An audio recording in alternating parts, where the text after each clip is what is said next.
Hello, I'm William Gallagher, and this is the 58 Key Script Club. It's a book club, but it's about scripts. I think you can cope.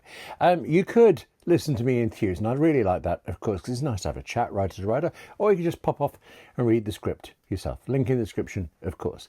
This time, if you do stick around, as a writer, you should now expect, say, a laugh a minute, or actually 3 laughs per page for 30 to 50 pages, because this time it's about a sitcom script, specifically one from The Simpsons. Now, there are suddenly an extraordinary number of sitcom scripts available to read online, particularly, from The Simpsons. And actually, with any sitcom, sometimes when I read at least one script a day. Sometimes a short sitcom thing is just how you can fit it in, except you never just read one. In this particular case, the script I especially want to enthuse about is this one, The Simpsons, The Otto Show by Jeff Martin.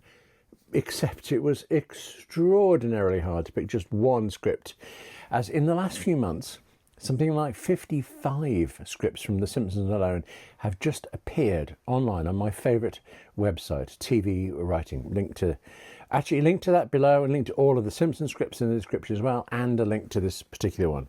I've read a lot. And some of them are just okay. Some are superb. But what shocks me is how some of them from 2 decades ago, I can describe it. It's like they've somehow become part of me.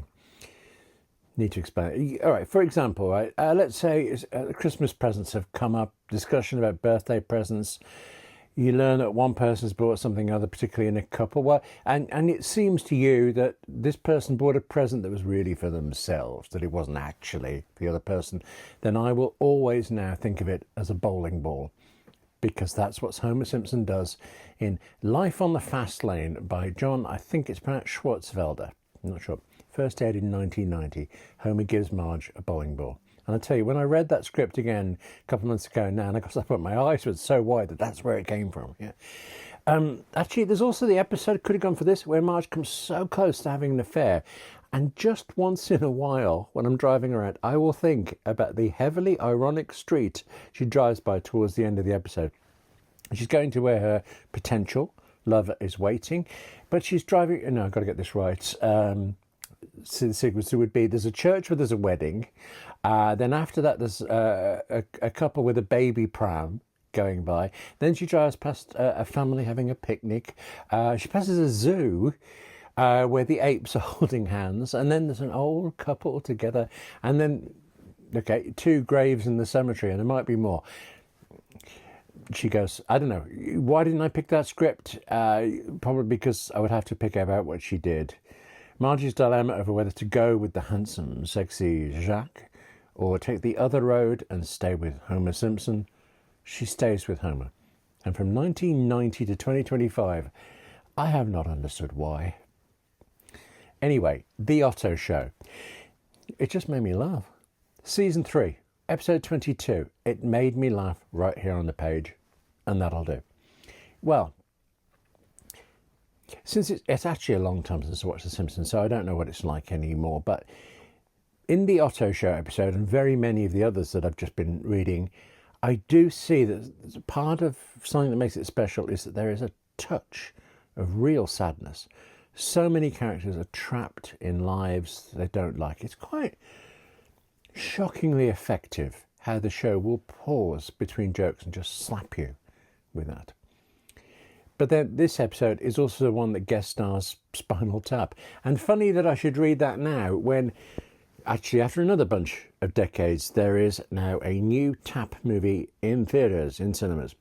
Not very long ago, I was thinking about all this. I was thinking about the premise for that Tap sequel and the one for the Naked Gun reboot. And Spinal Tap, it just sounded so much better. Plus the Naked Gun looks so bad to me in clips that I wouldn't and I won't go see it. But I had intended to be right there on the IMAX cinema screen day one for Tap, and now all reviews have told me, yeah, William, no, best not. Sometimes with films, by the way, I'll just read the script, partly because it's quicker for me. I'm a very fast reader. But The Naked Gun, there's a script for that. I'm sure it reads like it's got to be schoolboy, and Tap is improvised. There was actually a book, I should find that, it's on the shelf over there, of the script of the original Spinal Tap, but there wasn't a script. So that book is just printed out, and actually, you see my eyes trying to find it on the shelf. Nicely bound transcript. Worthless. Did read the Otto Show, though. And if I did reread that one again, and I'm a bit tempted suddenly talking to you about it, I know I'd go read the other 54 Simpsons scripts again. But, actually, there's one in particular. Sweet Seymour's Bad Ass, I don't know how to pronounce it, song. Season 5, episode 19 by Bill Whiteley and Josh Weinstein, I think. It's available in 3 versions. So, I mean, one is the script, that's the one I read first, but one is the episode's beat sheet. It's like a bullet point list of the events in the story. Very flat, very dull, runs to about 1,500 words of this happens and then that happens, yeah. But then there's the next stage, the detailed outline, so detailed. It's over 10,000 words long, and it's got dialogue in it. It's a pixel away from being the final script, except it's actually longer than the final script. As finished, the script to that same episode is just over 1,800 words long, something like that. So I think as a writer, we can see how an idea is proposed and presumably discussed, and then how it's broken down or maybe built up, I don't know, into an outline, and then read the actual script. I didn't read The Simpsons with the intention of learning anything. I never read a script to learn something. I just do it because I enjoy it. But you do learn from every script you ever read, which is one reason why, well, actually in a moment when we're done talking, I think it'll be my 333rd script. That's what I'll be reading right after we've talked. And there's now a strong chance it'll be the Otto Show again. Thanks for watching. Now take care of yourself, read more, but you know what it's like. You're a writer, also write more. It's so important. And I'll see you soon.